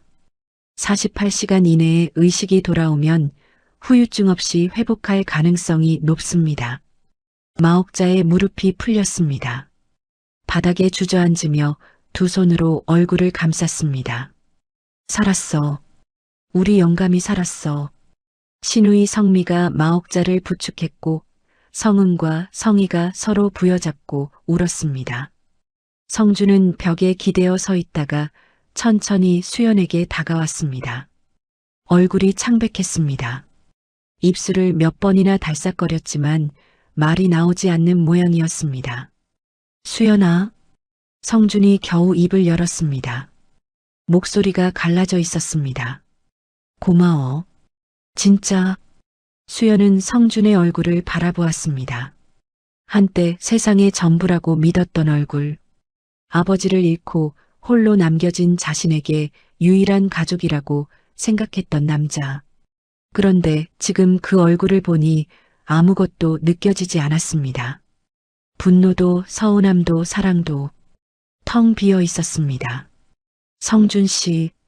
수연이 입을 열었습니다. 시아버지 수술은 끝났어. 후속 관찰은 이 병원 의료진이 맡을 거야. 응, 고마워. 정말. 그리고 할 말이 있어. 수연의 목소리가 한 톤 낮아졌습니다. 주변의 울음소리와 안도의 한숨 사이로 그 낮은 목소리가 또렷하게 울렸습니다. 여기서 할 얘기는 아닌 것 같지만 더 이상 미룰 수도 없을 것 같아서. 성준의 표정이 굳었습니다. 수연의 눈빛이 달라져 있었습니다. 그동안 보아왔던 순종적이고 지친 아내의 눈이 아니었습니다. 차갑고 단단하고 결심이 서 있는 눈이었습니다. 나 미국으로 돌아갈 거야. 정적이 내려앉았습니다. 성준의 눈이 흔들렸습니다. 뭐라고? 들었잖아. 미국으로 돌아간다고. 갑자기 무슨 소리야? 아버지 수술이 끝나서 감정이 격해진 거겠지. 좀 쉬고. 감정이 격해진 게 아니야. 수연이 한 걸음 다가섰습니다. 성준이 반사적으로 반걸음 물러났습니다. 2년 동안 참았어. 시어머니한테 욕먹고 뺨 맞고 하녀 취급 당하면서 참았어.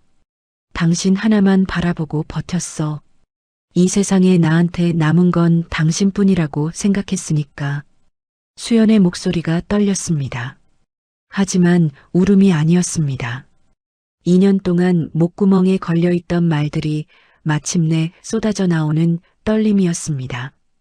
그런데 당신은 뭘 했어? 어머니가 내 뺨을 때릴 때 커피잔 만지작거렸잖아. 시아버지가 쓰러졌을 때 나보고 택시 타고 오래. 70인분 음식 만들고 밥 한 끼 못 먹는 나한테 잡채가 모자라다고 했잖아. 성준의 얼굴이 붉어졌습니다. 입을 열려 했지만 수연이 먼저 말을 이었습니다. 당신은 한 번도 내 편이 아니었어, 성준 씨. 그 한마디가 복도의 공기를 갈랐습니다. 성준이 입술을 물었습니다. 반박할 말이 없었습니다. 아니, 반박할 자격이 없었습니다. 그때 마옥자가 바닥에서 일어나 수연에게 달려왔습니다. 울음이 그치지 않은 얼굴이었지만 눈에는 다급함이 서려 있었습니다. 수연아, 미국은 무슨 미국이야. 내가 우리 영감을 살렸잖아. 내가 이 집안 은인이야. 응? 내가 잘못했어. 내가 몰라봤어. 제발. 마옥자가 수연의 수술 가운 소매를 잡았습니다. 사흘 전 머리채를 잡았던 그 손이 지금은 매달리고 있었습니다. 어머니. 수연이 조용히 마옥자의 손을 풀어냈습니다. 세게 뿌리친 것이 아니었습니다. 천천히, 부드럽게, 하지만 분명하게. 저는 의사예요. 어머니가 대학도 못 나왔다고 하신 그 며느리는 미국 존스 홉킨스 병원의 신경외과 부교수였어요. 마옥자의 입이 벌어졌습니다. 이미 재벌 이사장의 입에서 들은 말이었지만 수연의 입에서 직접 듣는 것은 다른 무게였습니다. 세계에서 뇌혈관 수술 좀 한다는 의사들이 모인 학회에서 제 이름을 모르는 사람이 없었어요.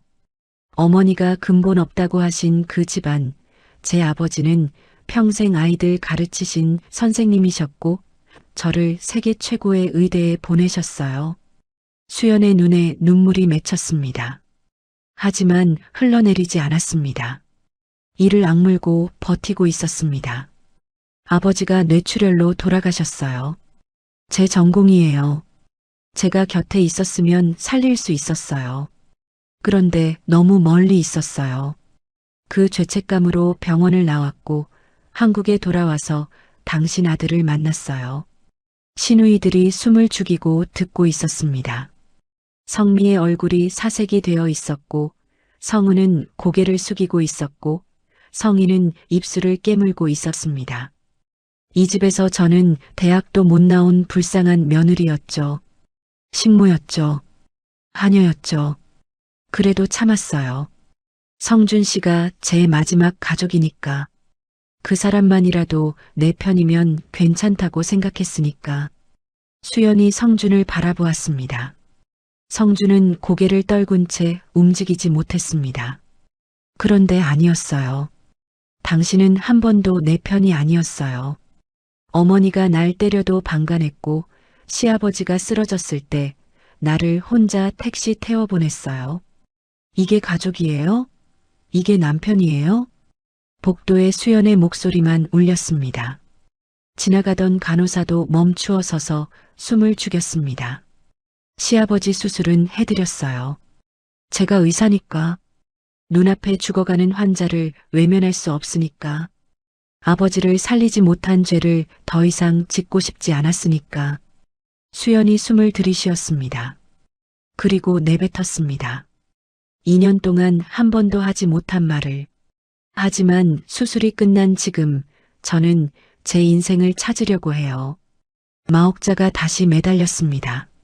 수연아, 내가 잘못했어. 내가 미안해.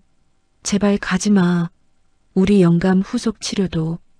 후속 치료는 이 병원 의료진이 충분히 할 수 있어요. 제가 수술 기록과 주의사항을 모두 전달해 놓겠습니다. 수연은 한 발 물러섰습니다. 그리고 어머니. 수연이 마옥자를 똑바로 바라보았습니다. 이혼하겠습니다.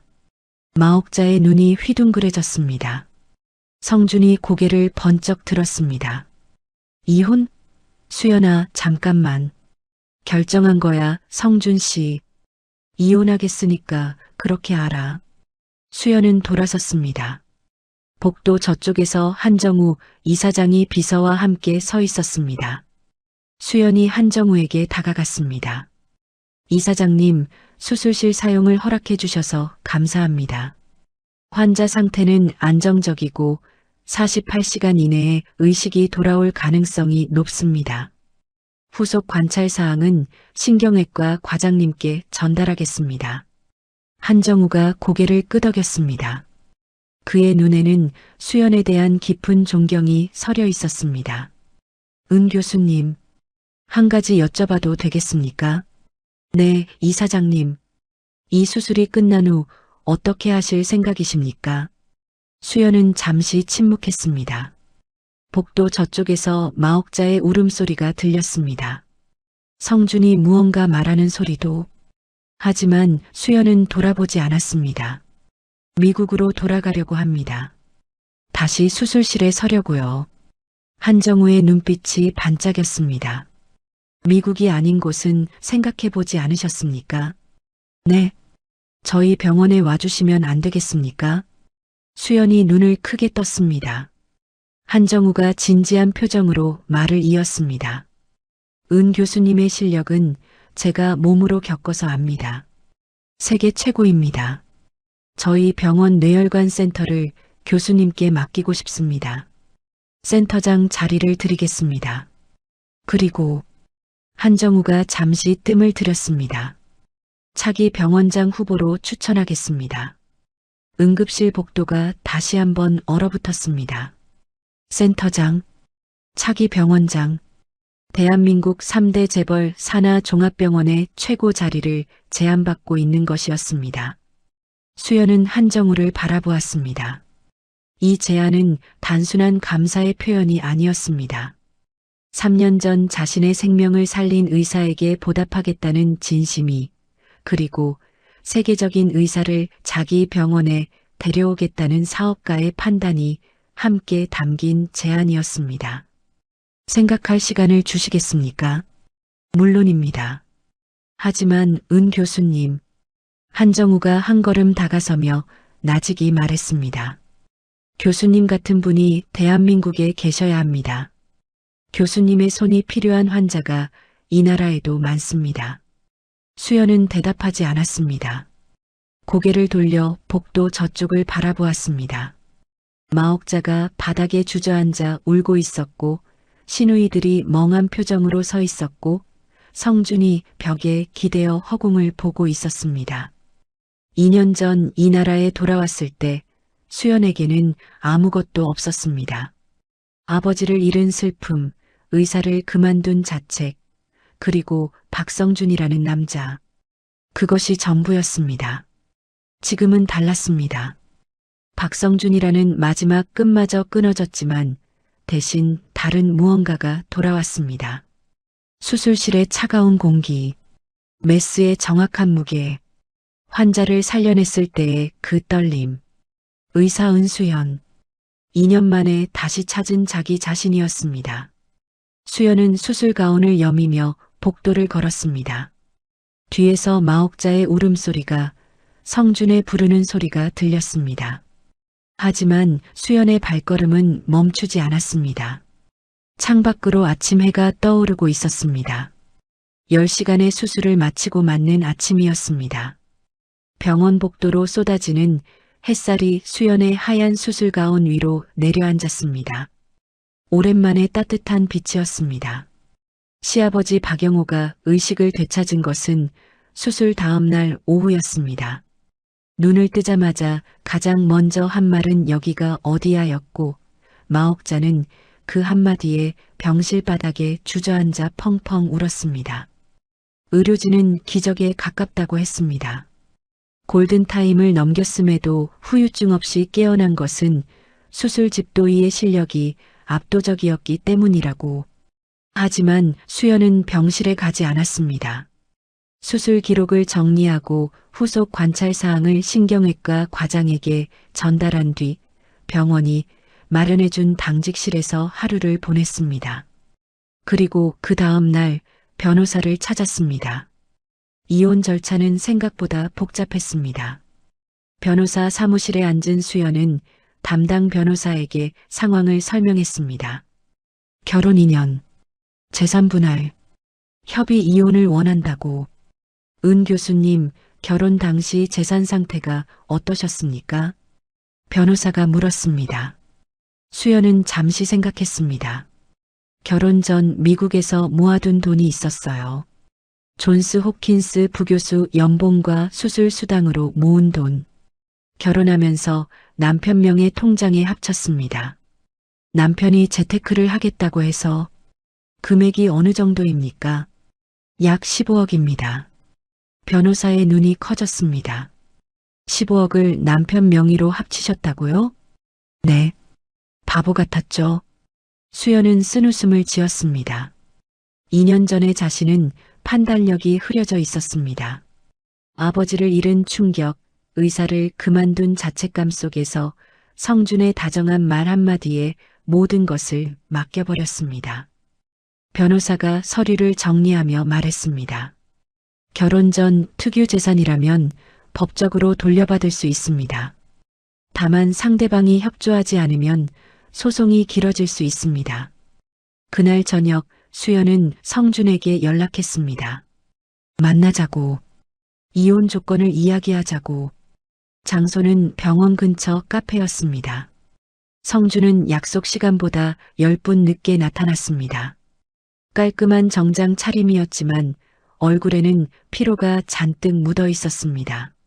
아버지가 병원에 누워 있는데 출근을 했던 모양이었습니다. 대기업 상무의 체면이 아버지의 병상보다 먼저인 남자. 수연아.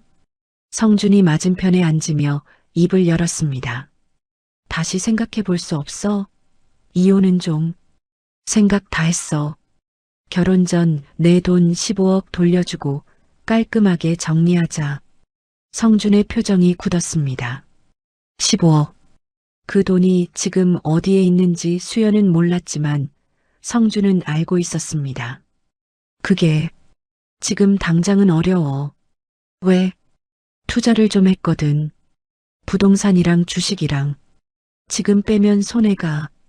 내 돈으로 투자한 거잖아. 내 허락도 없이. 성준이 입을 다물었습니다. 수연은 테이블 위에 놓인 커피잔을 내려다보며 말했습니다. 법대로 하자. 변호사한테 서류 보낼 테니까 연락처 남겨. 잠깐만, 수연아. 성준이 손을 내밀어 수연의 팔을 잡으려 했습니다.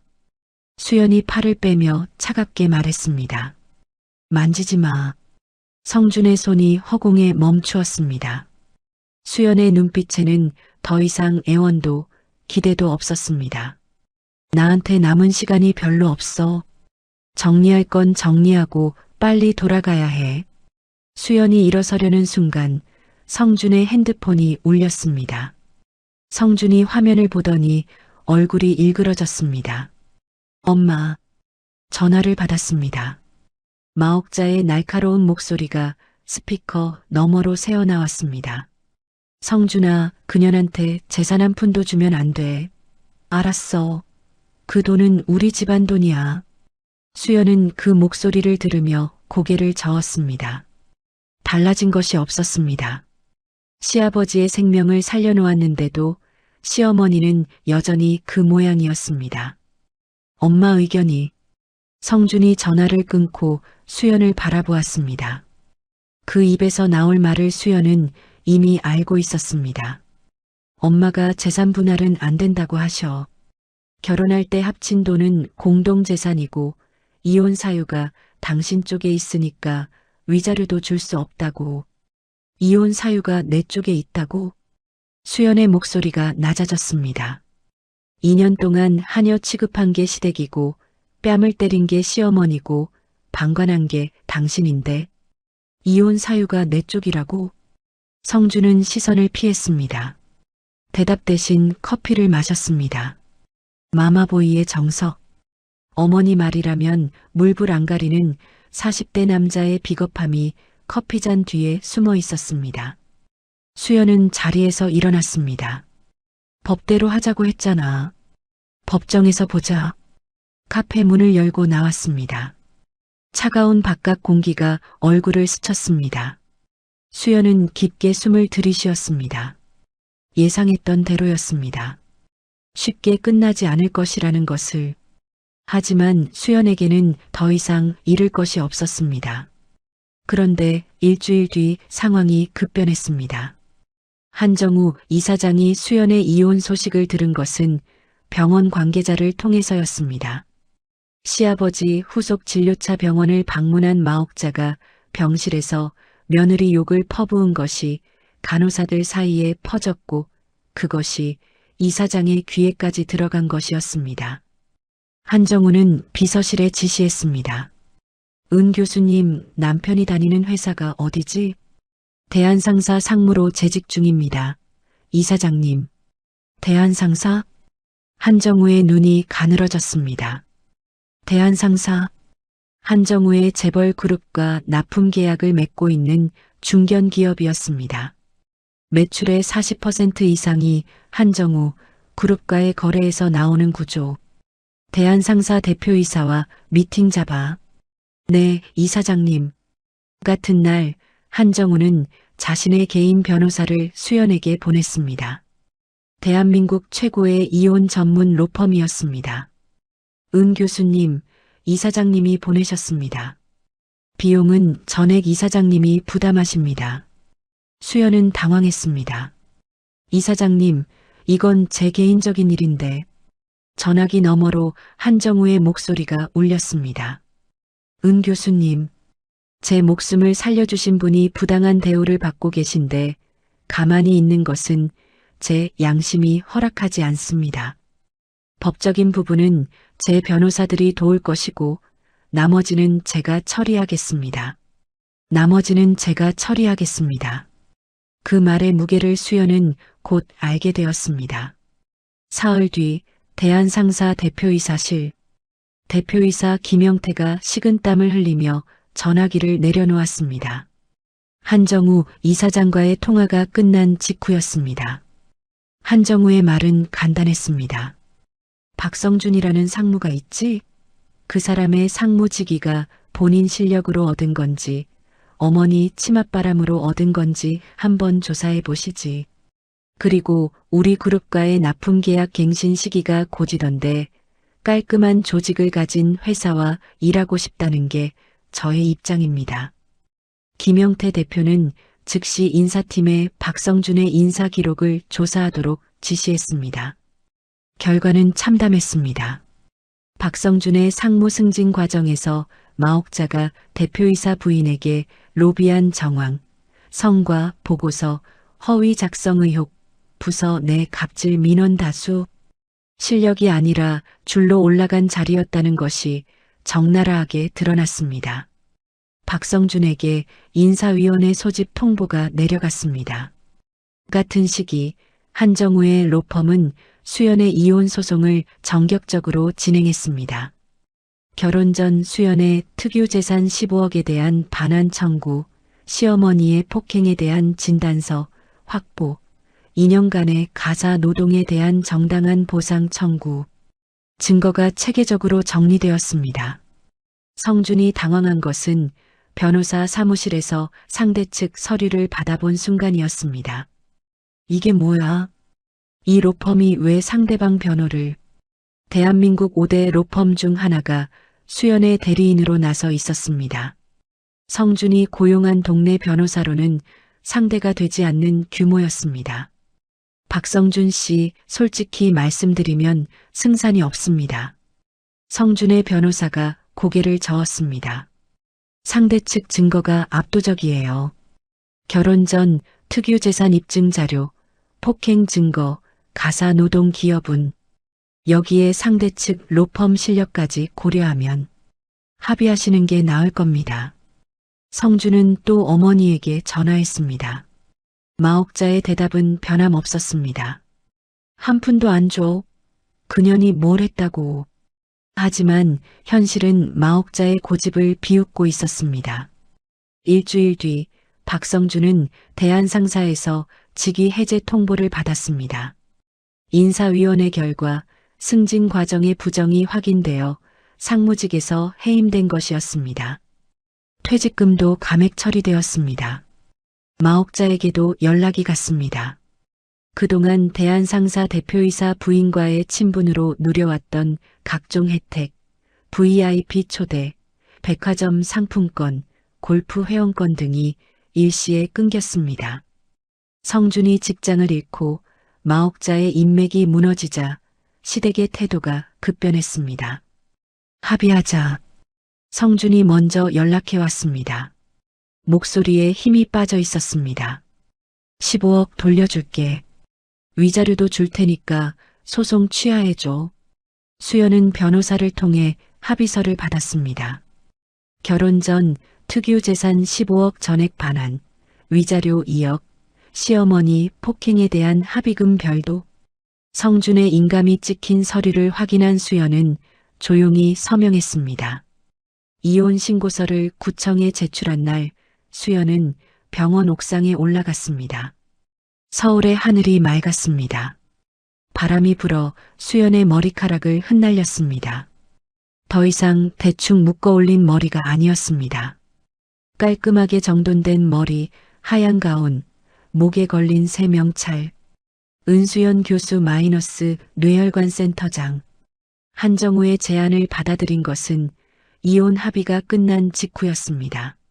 미국으로 돌아가는 대신 한국에 남기로 했습니다. 한정우의 말이 마음에 남았습니다.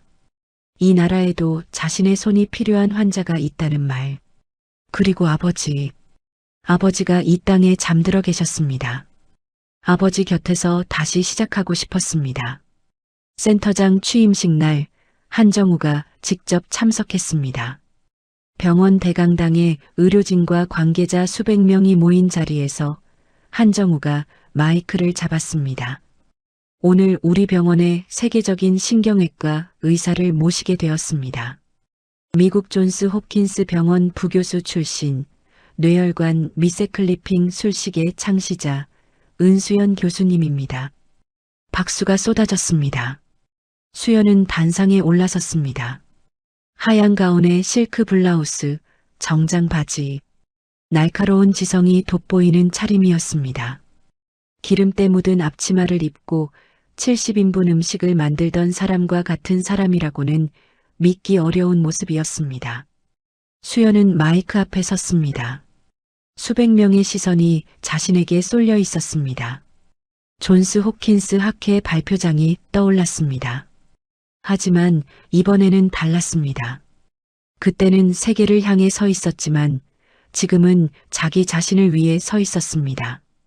안녕하십니까? 은수연입니다. 목소리가 강당을 채웠습니다. 떨림이 없었습니다. 2년 전 저는 의사 가운을 벗었습니다. 아버지를 살리지 못했다는 죄책감 때문이었습니다. 제 전공 분야에서 세계 최고라는 소리를 들으면서도 정작 가장 소중한 사람 하나 지키지 못했으니까요. 강당이 조용해졌습니다. 2년 동안 수술실이 아닌 부엌에 서 있었습니다. 메스 대신 국자를 들었습니다. 제가 누구인지 잊으려 했습니다. 잊으면 죄책감도 사라질 줄 알았습니다. 수연이 잠시 숨을 고르었습니다. 하지만 사라지지 않았습니다. 그리고 며칠 전 똑같은 병으로 쓰러지는 사람을 눈앞에서 보았을 때 깨달았습니다. 도망치는 것은 답이 아니라는 것을, 살릴 수 있는 손을 가지고 있으면서 쓰지 않는 것이야말로 죄라는 것을. 수연이 고개를 들었습니다. 눈가에 빛이 맺혀 있었지만 미소를 짓고 있었습니다. 오늘부터 다시 시작하겠습니다.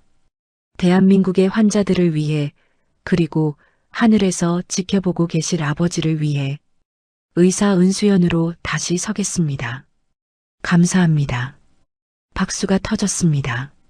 기립박수였습니다.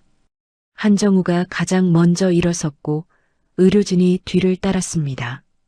수연은 단상에서 내려왔습니다. 한정우가 다가와 악수를 건넸습니다. 은 교수님, 앞으로 잘 부탁드립니다. 차기 병원장 후보로의 추천은 제가 약속드린 대로 진행하겠습니다. 감사합니다, 이사장님.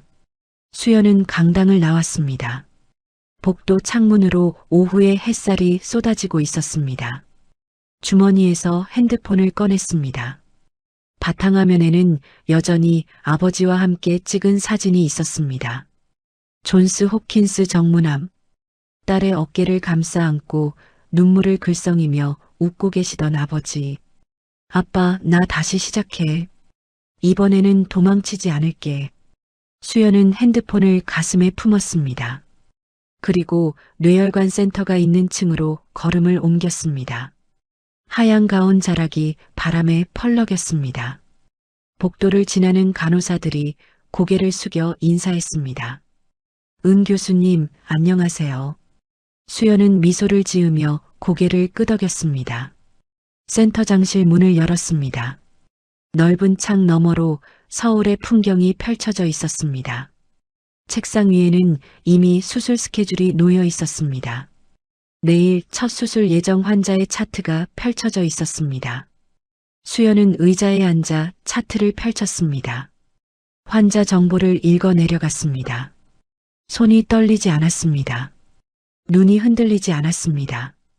의사 은수연이 돌아왔습니다. 더 이상 누군가의 며느리가 아닌, 누군가의 아내가 아닌, 오직 자기 자신으로. 창밖에 햇살이 명찰 위로 내려앉았습니다. 은수연 교수 마이너스 뇌혈관 센터장.